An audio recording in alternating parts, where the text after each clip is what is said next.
DETV News is powered by DART, Delaware's transit service. Moving forward. Mr. Chairman, you are out of order. Mr. Chairman, have you no decency? Tonight, Delaware's own Representative Sarah McBride faces blatant misgendering in a heated House subcommittee meeting. How lawmakers responded. Plus, hate-fueled backlash forces Wilmington's LGBTQ+ youth event to shut down. How organizers are still making sure teens feel supported. And later in sports, big changes are ahead for Delaware basketball as the Blue Hens gear up for a major conference move. Plus, high school hoops crowned its champions, who rose to the top and who fell just short. We have all the action coming up. Those stories and much more, plus your local forecast straight ahead. DETV News starts now.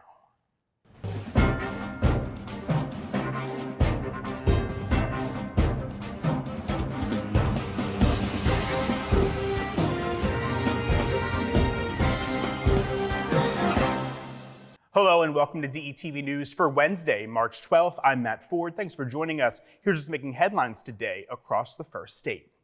U.S. Representative Sarah McBride, the first openly transgender member of Congress, encountered backlash from Republican colleagues during a House subcommittee meeting on Tuesday. Texas Representative Keith Self repeatedly misgendered McBride, referring to her as, quote, Mr. McBride. In response, Massachusetts Representative Bill Keating challenged Self's remarks, asserting the need for decency in recognizing elected officials. After further misgendering, Keating insisted the meeting be adjourned until proper recognition was given. As the representative from Delaware, Mr. McBride. Thank you, Madam Chair. Ranking Member Keating, also wonderful. Mr. Chairman, could you repeat your introduction again, please? Yes, we have set the standard on the floor of the House, and I'm simply... What is that standard, Mr. Chairman? Would you repeat what you just said when you introduced a duly elected representative from the United States of America? Please. I will. The representative from Delaware, Mr. McBride. Mr. Chairman, you are out of order. Mr. Chairman, have you no decency? I've come to know you a little bit, but this is not decent. We will continue this You hearing. will not continue it with me unless you introduce a duly elected representative the right way. This hearing is adjourned. McBride expressed disappointment at the early conclusion, emphasizing her readiness to address critical topics on nuclear non-proliferation and support for Democratic allies over in Europe. And in a related story this week, 1 week before Wilmington's Pride Prom, organizers from the Delaware Sexuality and Gender Collective canceled the event due to an escalating homophobic backlash. A Facebook flyer detailing the prom at First and Central Presbyterian Church drew some hateful comments, labeling the organizers as, quote, groomers and pedophiles. Co-founder Julissa Caraballo Ayala prioritized attendees' safety, fearing protests from outside the venue. In an effort to support the teens, she offered them $25 to enjoy a movie or a treat instead. This cancellation reflects a broader trend of increasing homophobia and transphobia across Delaware, leaving the LGBTQ+ community feeling quite vulnerable.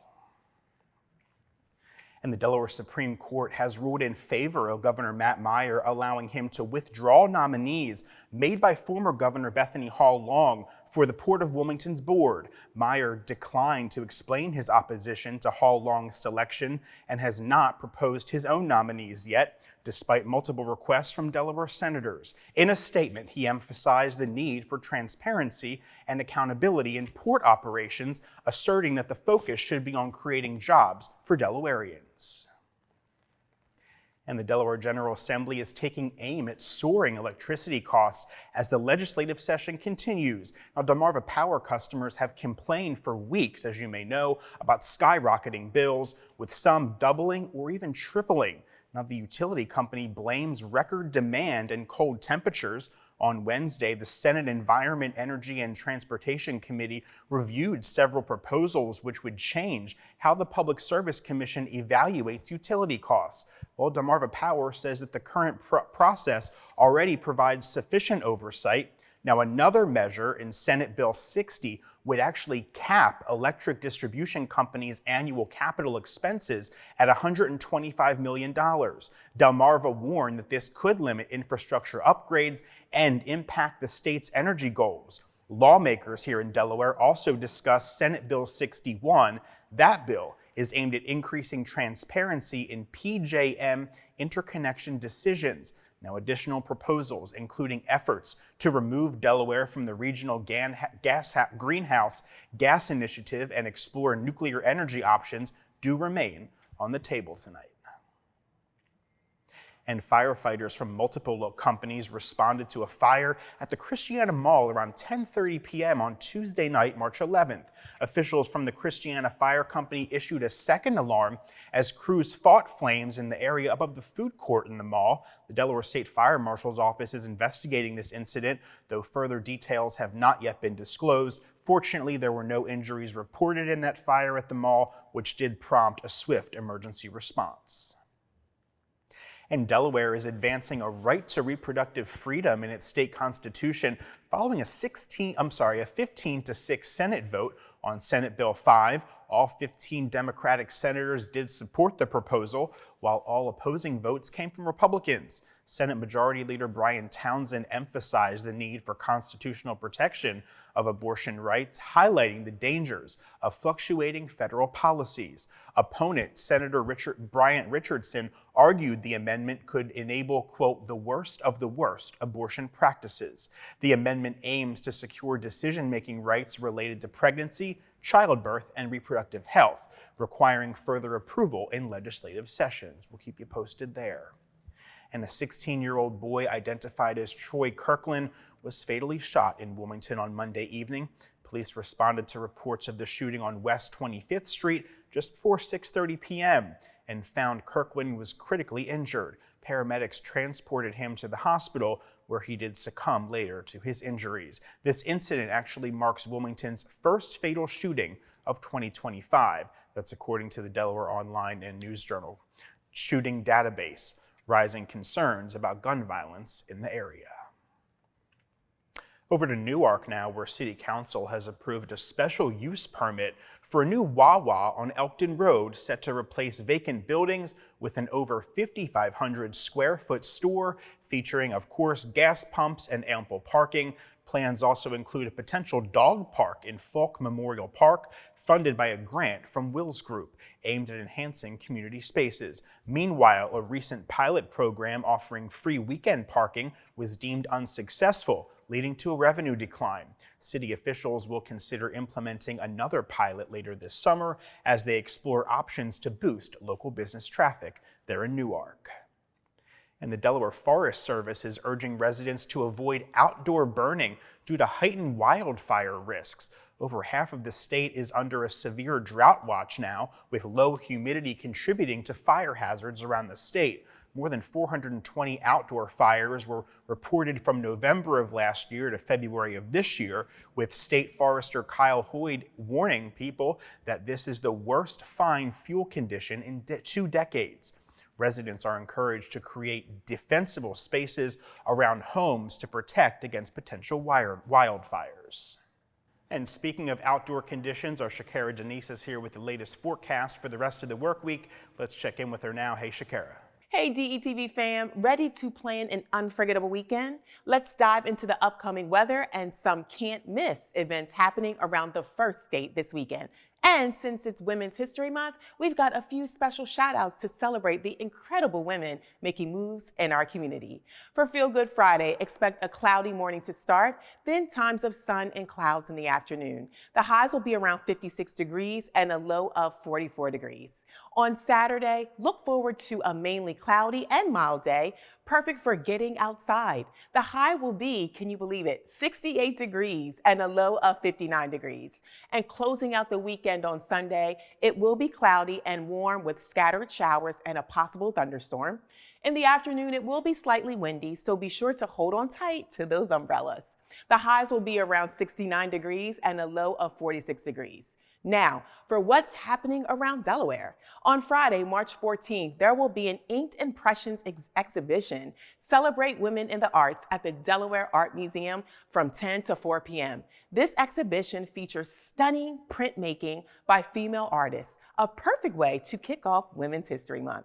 And on Saturday, March 15th, check out the James and the Giant Peach performance.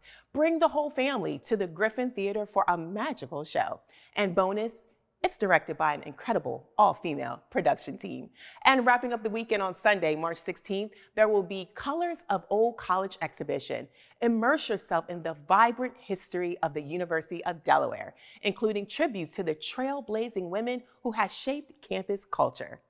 Let's carry this empowering energy into the rest of the month. Take time to honor your incredible women in your life and celebrate the progress we've made. Stay safe, stay inspired, and stay positive. And feel free to tag DETV in all your weekend adventures. Back to you, Matt. All right, Shakira, thank you very much, and a happy early St. Patty's Day to you.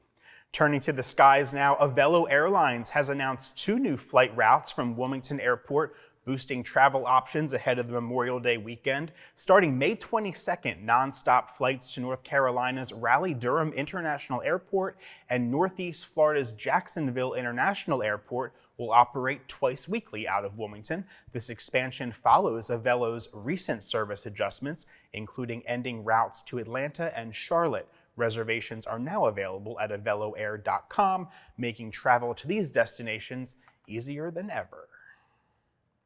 And from the skies to the court, lots is happening with local sports this week. With that, let's check in with our Nick Alessandrini for the latest. Hey there, Nick. Thank you, Matt. And we start with a massive week for the University of Delaware Blue Hens hoops down in Washington, D.C. 5 games in 5 days for Coach Martin Inglesby and his squad, culminating in a CAA championship appearance on Tuesday night. Well, the Hens battled back after being down double digits early and even took a lead in the second half, but ultimately UNCW would prevail as the number 2 seed would hit some big shots down the stretch and end the Hens' Cinderella run at a NCAA tournament bid. It was a heck of a finish, though, for their final season in the CAA. Now Conference USA is next for the Delaware Blue Hens as the university prepares for the jump up in conference. The Delaware women's will begin their CAA tournament journey Thursday night and hope to have the same success as the men's did in the same location in Washington, D.C. at Care First Arena. The Hens open up action Thursday night at 6 o'clock against UNCW, and you can catch the action live on Fox Sports 1290 and Flow Sports. Good luck, ladies. And while the Hens were down in D.C. with their tournaments, there were some championships that were going back up here on their home floor at the Bob Carpenter Center. It was the DIAA High School Basketball Championships in Newark this past weekend, a championship Sunday that started with defending champion the Dover Senators taking on the Sanford Warriors. A defensive battle in this one, as Sanford was able to use a second half 10-0 run from Kareem Hart to help hold off Dover to win its first championship since 2021. Kareem Hart finished with 15 points in the game, tied the lowest score of any state championship of all time, as the total had the Warriors winning this one 37-34. Also, the Warriors were led by Kareem's older brother, Khalid Hart, who won 3 straight titles during his time at Sanford from 2009 to 2012. So runs in the family over there in Hockessin. Congrats to the Sanford Warriors. For the girls' side of things, it was the number 1 seed Caravel Bucks taking on the number 7 St. Elizabeth Vikings, as Caravel looking to redeem last year's loss in the state championship, and the Vikings looking to cap off an incredible year for St. E's. But it was Caravel that was able to bring home another championship to the academy with a 53-37 win over St. Elizabeth's. Speedy Wilson finished with a game-high 17 points, while Brycelyn Strickning added 14 for the Bucks as they captured their first title since 2022. Well, now our high school athletes, they can begin spring sports, Matt. And don't forget to tune into DETV Sports Mondays at 7 o'clock p.m. for all the latest on NFL free agency, the NBA, and more. Matt, back to you. Nick, I'm telling you, the hardest guy in broadcasting. Thank you so much. Definitely stay busy. We'll see you next week. And before we leave you this evening, as the first day of spring approaches on March 20th, Rita's Italian Ice and Frozen Custard is gearing up to celebrate with a free 6-ounce serving of Italian Ice in all the flavors you love. The chain expects to give away about 1 million cups, including a new Skittles Italian ice flavor. I don't know how I feel about that. On March 17th, that's Monday. Additionally, app users can enter promo code FDOS25, so that's first day of spring 25, for a chance to win free Italian ice for a year. Now that I can get on board with entries open until March 23rd. And before we leave you this evening, the Irish Culture Club of Delaware hosted its 48th annual St. Patrick's Day Parade over the weekend. The parade processed up King Street from 5th Street, past Rodney Square's reviewing stand, and finishing at St. Patrick's Church on 15th Street. And of course, the famous post-parade hoolie was in the parking lot adjoining St. Patrick's Church and St. Patrick's Center. Let's take a look at the clip that our editor Brandon put together for us.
And that's going to do it for this edition of DETV News. Be sure to follow us all along your favorite social media platforms for a look at what's happening all around the state of Delaware. Have a question, comment, or a sports tip, send it our way. Contact us at press@detvch.com. For Nick, Shakara, and all of us here at DETV News, we'll see you next week. Have a wonderful night.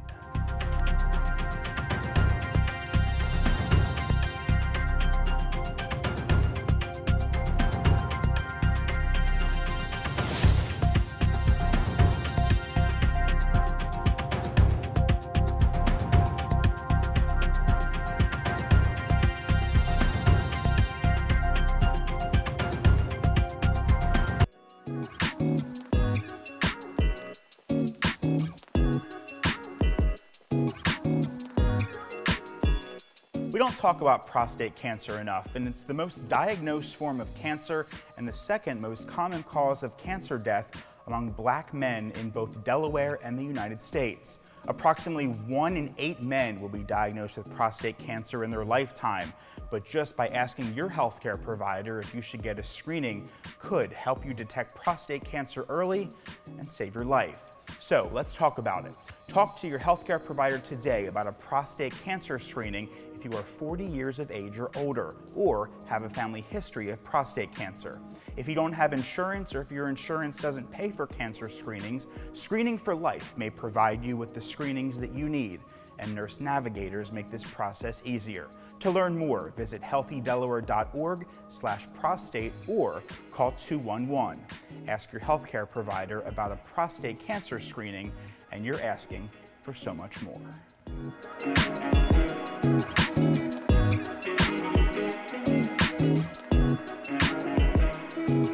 My name is Jason Aviles, and I am the founder and owner of Fly Yogi, and I'm here to share with you some tips to be able to help fight opioid addiction.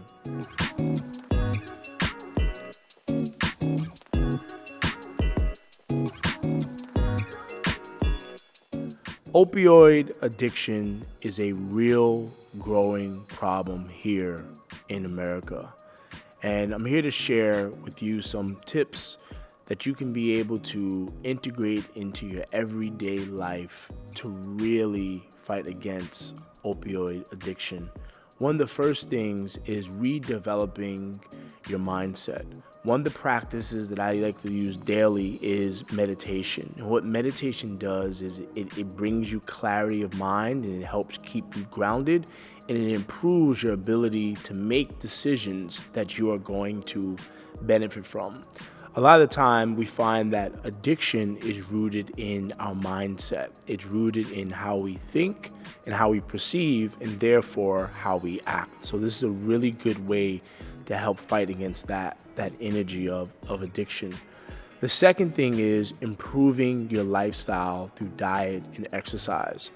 At the very root of addiction, there is substances within the body that's causing the addiction on a physical level. When we begin to introduce healthier foods, plant-based foods, we begin to remove and detox the substances that are in our body that's causing and attracting the addiction. So through incorporating more fresh fruits, vegetables, nuts, seeds, grains, and even drinking water on a daily basis, you're going to put your body in a state where it's going to be able to fight the root causes of these addictions. The second part is exercise. Exercise is good for mood. It's good for energy. It's good to increase vitality. It's good to get your heart pumping and get your blood flowing and get oxygen moving throughout the body. So through engaging in physical exercise, complemented by incorporating healthier foods, you're putting your body and your mind in a state where it does not want what's causing these things that are manifesting negatively in your life. So addiction can really be decreased by just incorporating a healthier lifestyle through diet and nutrition, exercise, and then also making sure that you're tackling the mind through mindset, through meditation.